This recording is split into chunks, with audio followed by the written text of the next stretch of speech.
name is Alfred Hitchcock, and I would like to tell you about my forthcoming lecture. It is about the birds and their age-long relationship with man.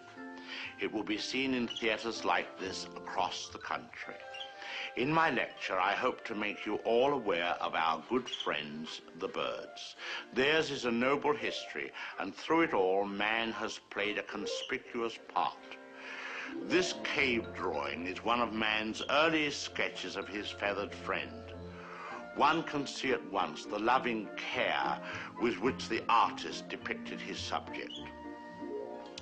The story of man and his friends, the birds, is filled with many fine examples of ways in which these noble creatures have added to the beauty of the world. Take this plumed hat from the period of Charles I. How proud the birds must have been to have their feathers plucked out to brighten man's drab life. Here we have a later model, a refinement of the first.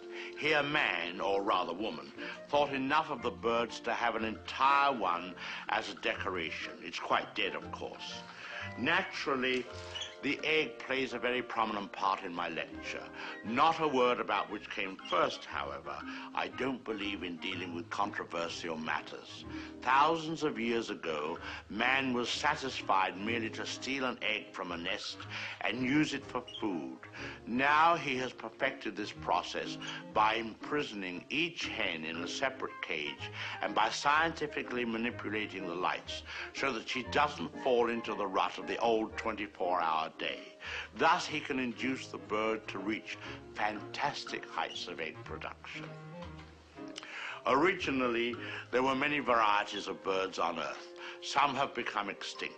The great auk, the passenger pigeon, and the famous dodo bird have all disappeared. Actually, they didn't exactly disappear. They were simply killed off, but of course, this is nature's way. Man merely hurries the process along whenever he can be of help. Man and birds have been responsible for a great many advances in our civilization. For example, the bird was the inspiration for the invention of gunpowder, and it was his speed that brought about the development of the shotgun. But man has not been unmindful of his debt to the bird.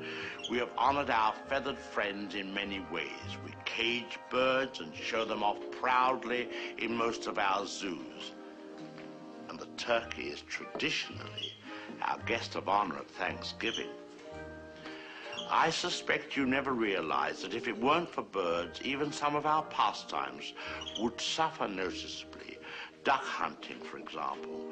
Granted, bagging a fellow hunter can be diverting, but the supply is rather limited. I hope you don't mind if I have something to eat, but I'm rushed today. Planning the lecture has been most educational for me. I've begun to feel very close to the birds and have developed a real sympathy for our little... What was I saying? Oh yes, I've come to feel very close to the birds and have come to realize how they feel when... I don't think I'll eat just now. Hardly proper with all of you here. Surely the birds appreciate all we've done for them. Don't you?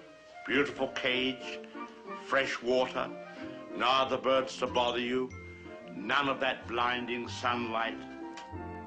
Oh! Now, why would he do that?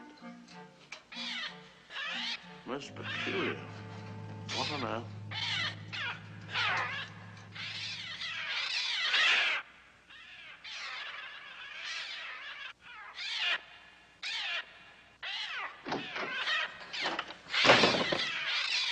They're coming! They're coming!